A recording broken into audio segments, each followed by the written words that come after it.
Baiknya AHY belajar dulu menurut saya untuk memimpin sebuah partai politik. Belajar dari bawah sehingga paham situasi kebatinan di internal partainya. Karena sejatinya partai politik itu dinamis. Parpol bukan milik pribadi, apalagi milik keluarga. Telak pernyataan keras Irma Chaniago tampar muka AHY dan Demokrat. Sadar diri nggak laku, percuma maksain yang elektabilitasnya membebani. Halo, dengar suara JJ di channel Redaksi Jurnal. Karenanya, gaya melankolis, baper, dan menggiring opini publik dengan playing victim sudah kadaluarsa. Rakyat Indonesia sudah mendapatkan pengalaman 10 tahun dengan gaya-gaya tersebut. Justru kita diselamatkan oleh Tuhan, oleh Allah. Apa yang saya maksudkan? Kita tidak diizinkan oleh Allah untuk mendukung seseorang dan untuk bermitra dengan orang yang lain yang kalau kita teladani akhlak pemimpin besar bagi yang beragama Islam, akhlak Rasulullah. Yang kita rasakan sekarang ini, mereka tidak sidik, tidak jujur, tidak amanah, berarti tidak bisa dipercaya dan mengingkari hal-hal yang telah disepakati. Tidak ada yang pasti dalam politik dan semestinya Pak SBY sudah tahu betul soal itu. Bahwa kemudian kemarin berpidato yang sangat-sangat penuh nuansa-nuansa terzolimi sampai kutip-kutip ayat Al-Quran. Fa'innama al-usri yusra maksudnya gitu ya.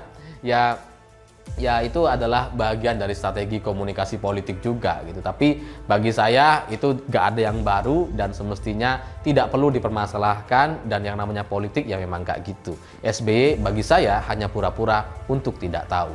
Politikus Nasdem Irma Suryani Chaniago merespon tudingan pengkhianat usai duet Anies dan Ketum PKB Muhaimin Iskandar atau Caimin terbongkar. Irma meminta setiap pihak untuk dewasa dalam berpolitik. Irma mengulas sikap politik Demokrat yang sebelumnya sempat berkomunikasi dengan Ketua DPP PDIP Puan Maharani. Menurutnya, Nasdem tak berpikir berlebihan saat pertemuan itu terlaksana. Irma mengatakan semestinya partai di KPP mengedepankan bagaimana cara memenangkan Pilpres. Ia menyebut percuma saja memaksakan kehendak jika seseorang yang diusung tak bisa meningkatkan elektabilitas. Ia berharap Demokrat tak mengedepankan ego sektoral.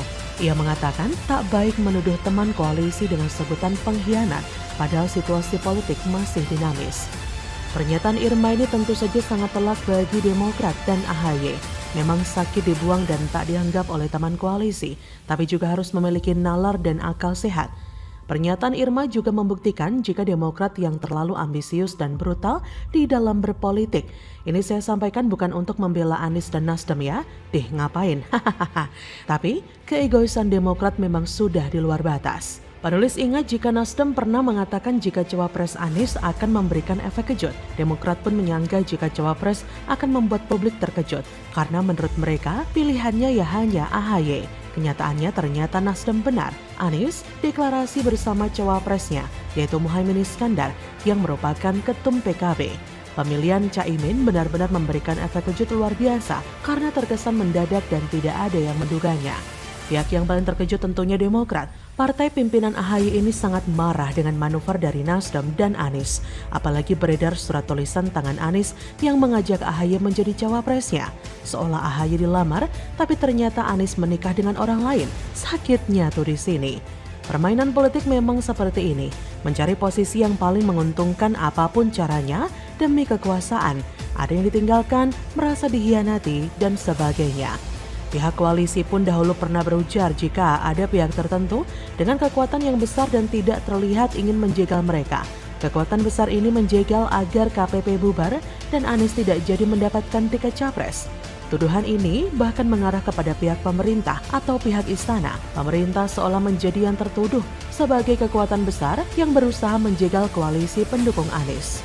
Ternyata buktinya KPP bubar bukan karena pemerintah, tapi karena mereka seolah menjegalkan diri sendiri. Nasdem dan Demokrat seolah saudara tiri yang selalu tidak akur. Mereka satu rumah tapi terus bertengkar dengan berbagai alasan. Nasdem sudah menjadi rahasia umum tidak mau AHY jadi cawapres Anies karena dinilai tidak akan mendongkrak elektabilitas Anies dan cuma menaikkan elektabilitas Demokrat. Jika AHY jadi cawapres Anies, Nasdem tidak akan mendapatkan apa-apa. Nilai elektoral pun akan merosot, padahal Nasdem merupakan parpol yang pertama kali mendeklarasikan Anies. Nasdem dan Anies berpikir keras agar AHY tidak jadi cawapres, tapi juga koalisi pendukung Anies tetap memenuhi ambang batas PT 20%. Maka ditemukanlah cara terbaik, yaitu menjadikan Caimin jadi cawapres sehingga otomatis PKB masuk. Raihan suara PKB di atas Demokrat, sehingga walaupun PKS mengikuti Demokrat kabur ke KPP, Nasdem PKB masih bisa mengusung capres-cawapres karena memenuhi ambang batas PT 20%. Ada, mbok ya sadar diri, Demokrat sendiri kan pernah main mata dengan PDIP. Jadi, bagaimana menurut Anda? Ini kan Barat terlalu kredit kalau cuma satu pintu. Terlalu kredit ini kalau cuma satu pintu nggak akan nampung. Tolak JIS jadi markas macan Kemayoran. The Jackmania sebut JIS nggak layak jadi kandang Persija. Baru sekali jajal langsung ambruk. Anies malah salahkan dan bahayakan supporter. Kopla. Karena Jakmania lah kelompok yang paling teriak lama minta dibikinin stadion. Nah sekarang tiba-tiba Pak Anies bangunin stadion. Tapi ketika kita launching gitu, disitulah kita menemukan beberapa hal yang ternyata belum dilengkapin. Misalnya gitu, akses masuk. Kita nih penonton bola yang paling ngerasain. Pada saat launching, akses masuk yang dibuka hanya ram barat. Padahal ada ram timur. Kita nggak tahu kenapa ram timur waktu itu nggak dibuka. Halo, selamat datang di channel Redaksi Jurnal bersama JJ. Sejumlah pendukung klub sepak bola Persija Jakarta atau The Jackmania masih meragukan kelayakan Jakarta International Stadium yang diwacanakan menjadi kandang Persija dalam mengarungi kompetisi BRI Liga 1 2023-2024.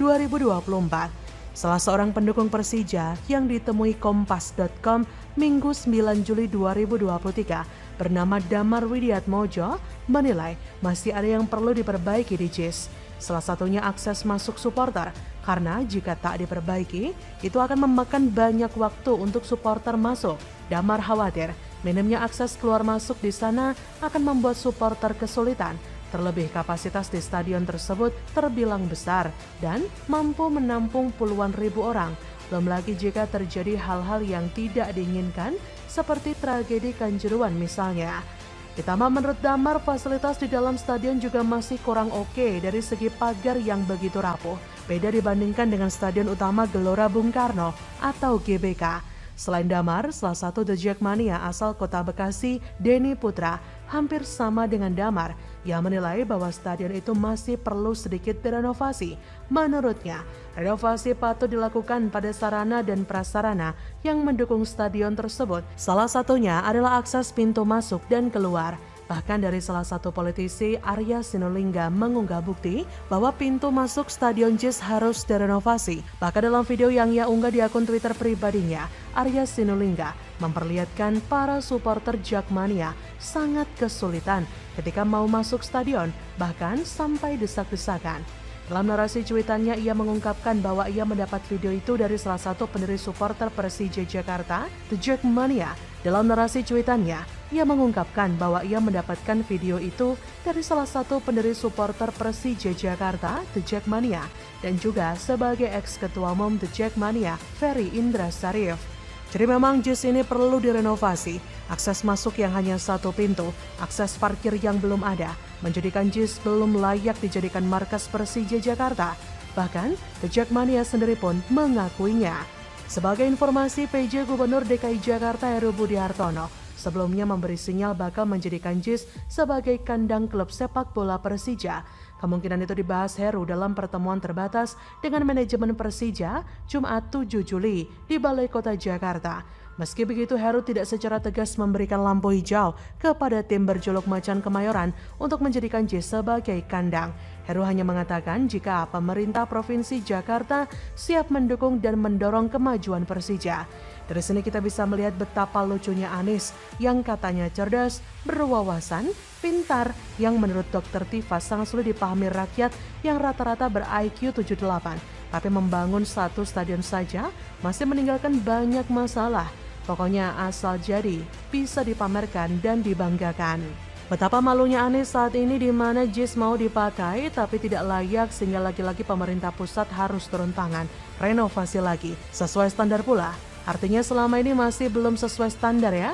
Terlebih Jackmania sendiri mengakui keburukan dan bahayanya JIS jika digunakan untuk markas Persija Jakarta, yang mana bukan hanya membahayakan para pemain tapi juga supporternya. Dari sinilah Anies akan mau membuktikan pada dunia bahwa kualitas dirinya masih tidak sesuai standar yang layak. Ya iyalah, sumber resapan aja udah bisa jadi bukti toh. Melakukan apapun jarang tuntas dan akhirnya harus diselesaikan pemerintah pusat. Menjijikkan, gitu kok bisa kerja. Bagaimana menurut Anda?